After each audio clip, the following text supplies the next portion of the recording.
Magbibigay ako ng 20,000 sa maswerte maglalaro ng online game na to na pwede mong laruin kahit saan at kahit... Mali.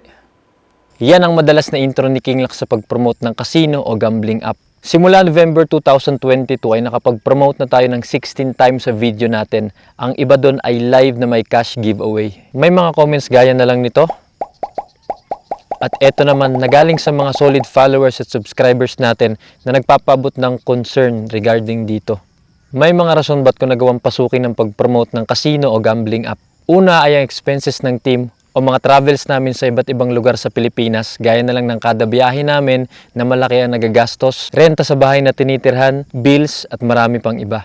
Napansin ko na humina yung views natin sa YouTube at Facebook, lalo na nung pag-transition ni Facebook to Meta. Humina yung recommendations ng videos natin, lalo na nung under na ni Meta si Facebook. Umaasa na lang tayo ng malaki kay YouTube dahil kahit papano, mas consistent yung revenue doon. Malaking bagay na rin kung sakaling umabot ng 1 to 2 million views ang per video natin. Sa ngayon, ang baba na nang bigay sa atin. To the point na hindi na kayang isustain ang needs ko, ng grupo at ng budget sa contents na kinikita sa ads from both YouTube and Facebook. Wala din tayong sponsor sa donor sa mga videos, di tulad ng iba na meron. Di na rin natin magawa ang kindness experiment sa public ng nakapulube dahil marami ang lugar kung saan nakikilala tayo at di natutuloy ang video. At dahil nakikilala tayo, kung minsan di na rin genuine ang pagbigay sa atin. Gusto ko din malaman nyo na marami tayong videos na negative ang earnings, meaning hindi nababalik yung binibigay natin.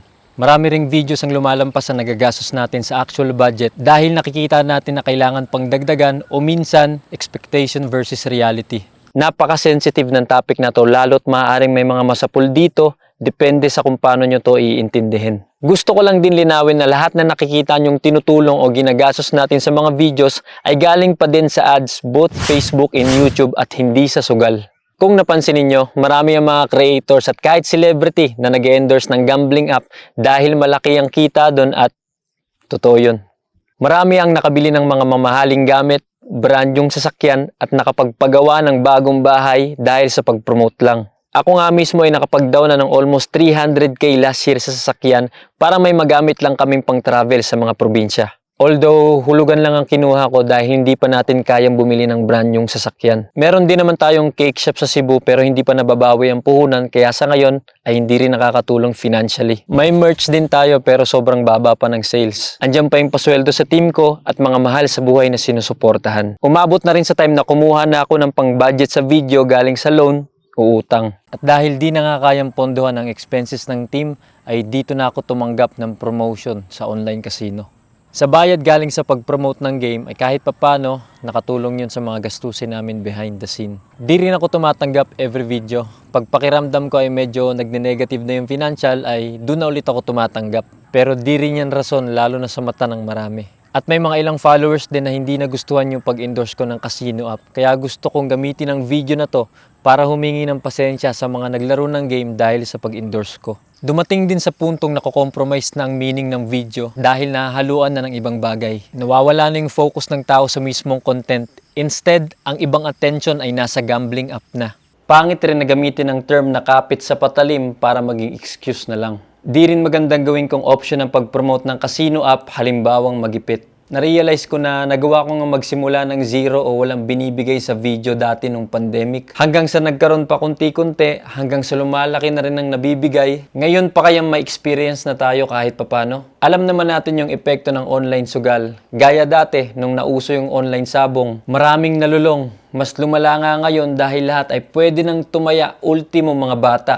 Maraming nagkanda utang-utang at maaaring may mga relasyon ding nasira o pamilya dahil dyan. Alam kong marami dyan ang mga nalulong at nahihiya lang mag-share. Di ko rin gusto na marami nga akong pera pero may guilt ka naman. At oo, nasa tao lang din naman kung maa-addict silang maglaro pero ayokong ako mismo yung magdala sa kanila dun. Marami nagkasabi na mayaman na daw ako.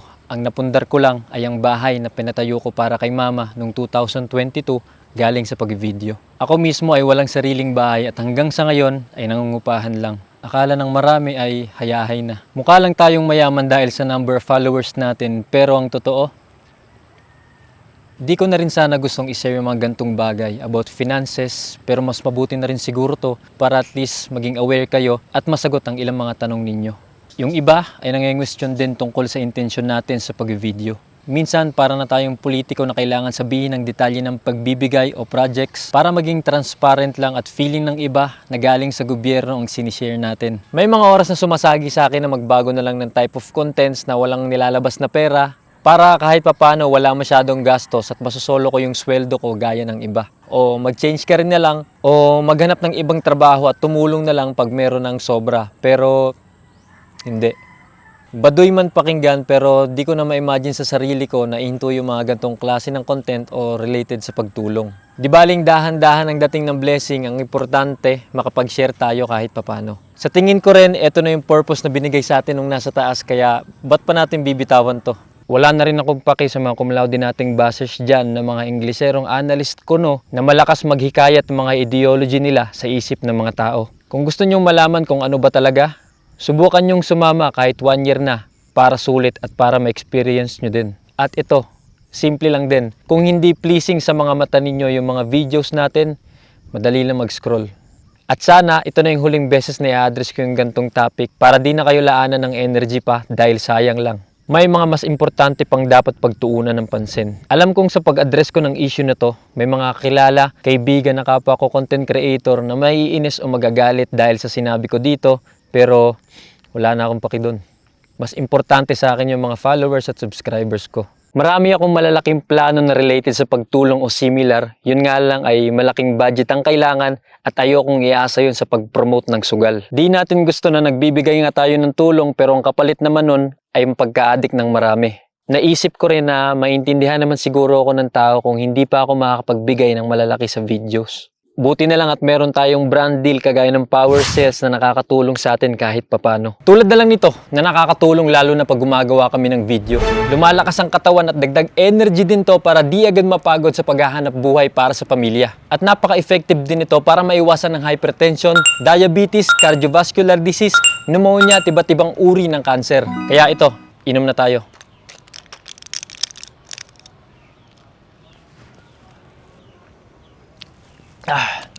Available pala ito sa Lazada at gamitin mo lang ang promo code na BRIGKLFB1 para makakuha ka ng 5% discount. Ito yung sample ng sinabi kong nakakatulong. Isang malaking tulong din financially ang hindi mo pag-skip ng ads kaya salamat na agad. At gusto kong hingin yung chance na to para sabihin sa inyo na nag-a-accept tayo ng brand deals, collaborations, endorsements sa mga legit na products at brands. Mag-email lang kayo sa kinglaxpranks@gmail.com. Sa ngayon, meron tayong ibang page at channel na nakakatulong sa mga gastos natin sa Kinglax. Gaya na lang nito, though nagsisimula pa lang ay hindi pa rin enough ang views. Pero kung susuportahan nyo at papanoorin yung mga videos ay siguradong soon makakatulong siya ng malaki financially. Abangan nyo rin yung paparating nating channel at page na sasabihin ko rin sa inyo soon. Marami ding may concern na nagko-comment gaya na lang nito. Na pumapayat na daw ako, mukhang stress. Ang totoo minsan, dahil na rin siguro sa dami ng iniisip, pag-handle ng grupo, personal na mga bagay, mga contents at kung ano-ano pang dahilan. Ipag-pray nyo lang lagi na lumakas yung pangangatawan natin, bigyan tayo ng mga tamang tao sa grupo at safe sa mga lugar na pupuntahan ay malaking bagay na sa akin. Isa din pala sa rason kung ba't ginawa ko tong video na to ay para sabihin sa inyo na mag-performance na tayong huminto sa pag-promote ng online casino. Hindi to madaling desisyon lalo't ngayon ang lowest point ko in terms of financial pero pinagdasal ko to at eto na yung desisyon ko. Grabe din yung pag-test sa atin ng nasa taas dahil kung kailan naman tayo huminto, doon naman talagang dumami ang nag-message sa atin para magpa-promote ng casino app. Ito na ata yung may pinakamalaki at pinakamaraming offer sa atin. Halos sumabog ang inbox at halos lahat ng developer at agent ng gambling app ay paulit-ulit na nagme-message. At dahil nakakatukso dahil sobrang lalaki ng offer at mas kailangan natin, wala na akong planong bumalik dyan. Hanap na lang tayo ng diskarte para kumita ng maayos at malaki nang di galing doon. Ang goal natin ay mas lumaki pa ang revenue para mas ma-upgrade pa natin ang mga videos o pagbibigay at mas marami pa tayong maabot. Gusto ko nga pala magpasalamat sa iyo sa pakikinig. Yun lang at bago ko makalimutan, para sa iyo.